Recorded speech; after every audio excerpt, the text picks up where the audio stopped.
ആ പ്ലംബിങ്ങിനോട് വരാൻ പറഞ്ഞിട്ട് ആ വേസ്റ്റ് പൈപ്പൊക്കെ ബ്ലോക്കാണ് വരാൻ പറഞ്ഞിട്ട് അവനെ കാണാനില്ലല്ലോ. വരുന്നു. വിളിച്ചങ്ങോട്ട് പണിക്കാരെ കിട്ടാനാ പണി. വന്ന് കിട്ടിയാ നല്ല പണി അവന്റെ. മാഷ അവിടെ ഉണ്ടാണോ? പോയോക്കട്ടെ. വാടാ പോയേക്ക്. കേറ്റട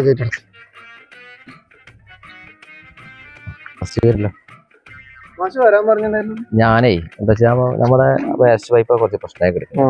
പിന്നെ കറണ്ടിന് ചെറിയ പ്രശ്നമുണ്ട്. അപ്പൊ അതൊന്ന് ക്ലിയർ ചെയ്യാൻ വേണ്ടിയിട്ടാ. കുറച്ച് വർക്കുകളുണ്ട്. കാരണം കുട്ടികൾക്കൊക്കെ എന്താ വെച്ചിട്ടുണ്ടെങ്കിൽ ഇവിടെ വരണ്ടായിട്ടാണ് വെള്ളം പോണില്ല. അപ്പൊ അതൊക്കെ ഒന്ന് ക്ലിയർ ആക്കണം. അപ്പൊ ഒന്ന് നോക്കിയിട്ട് എന്തൊക്കെ കംപ്ലൈന്റ് കേട്ടോ. അപ്പൊ ഞാൻ ഇവിടെ ഉണ്ടാവും കേട്ടോ. എന്തെങ്കിലും ആവശ്യം നീ വിളിച്ചോ കേട്ടോ. ആ പാവത്തെ പ്രശ്നം അറിയാലോ. അന്ന് നമ്മൾ ചെയ്തതിന്റെ ബാക്കി തന്നെയാണ്. കിച്ചന്റെ ബാക്കി. അപ്പൊ അതൊന്ന് ക്ലിയർ ചെയ്യാം. ഓക്കെ.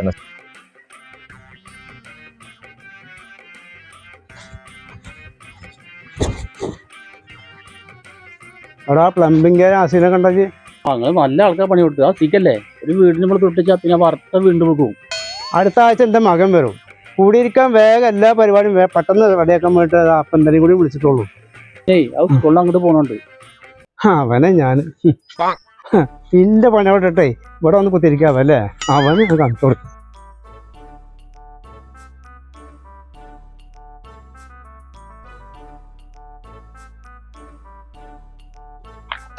എടാ എന്താന്നാ പണി അവിടെ പകുതിയാക്കി ഇട്ടിട്ട് ഇവിടെ വന്നിരിക്ക. ഞാൻ ഇവിടെ സ്കൂളിൽ കുറച്ച് പണി അത്യാവശ്യം പറഞ്ഞപ്പോഴേ. അത് ശരി, കുട്ടികളെ കാര്യല്ലേ. ഇത് കംപ്ലൈന്റ് ഉണ്ടെന്നുണ്ടെങ്കിൽ എന്നാ അത് ആദ്യം പറഞ്ഞാൽ പോരെ. ഇപ്പൊക്കെ സമാധാനമായി. കുട്ടികളെ കാര്യമില്ല. ഇതൊക്കെ കംപ്ലൈന്റ് കഴിഞ്ഞിട്ട് അതിന്റെ സമാധാനം പോലെ വന്നാൽ ശരിയാക്കാൻ പറ്റും കേട്ടോ. എന്നാ ശരി, ഓക്കെ. ഇപ്പൊ സമാധാനമായിട്ട് ഞാൻ പോട്ടെ. ഓക്കെ. ഓ പടച്ചോനെ, സ്കൂളാ കൊണ്ട് തടി കിട്ടി.